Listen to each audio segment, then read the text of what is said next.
Hi there, this is Rob, and this is the 2-minute overnight overview for Thursday. First I'll review yesterday's odds, then I have a little research to share for tonight. So here's a look at the odd sheet as it appeared on Wednesday afternoon. As you can see, there were some bullish inclinations, which is why a few of the index securities we track had their averages showing up in green. This included SPY, but not ES. As we approached the 4 o'clock close, some of the stats looked even more bullish, but the move higher between 4 and 4:15 p.m. dampened some of the odds for the futures. In the end, ES price action showed mildly bullish odds, while internals and seasonality were about break even. This left the averages suggesting a very moderate upside edge, not strong enough for me to consider tradable in most cases. There were two edge finder studies that triggered, both of which took into account the 20-day closing low, and both of which suggested an upside edge.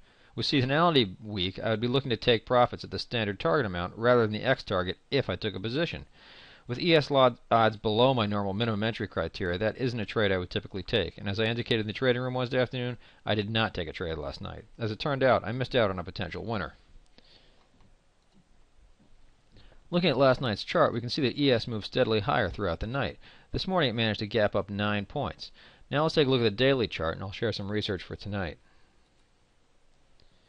You can't see it here, but after gapping up this morning, the market has given back much of its gains.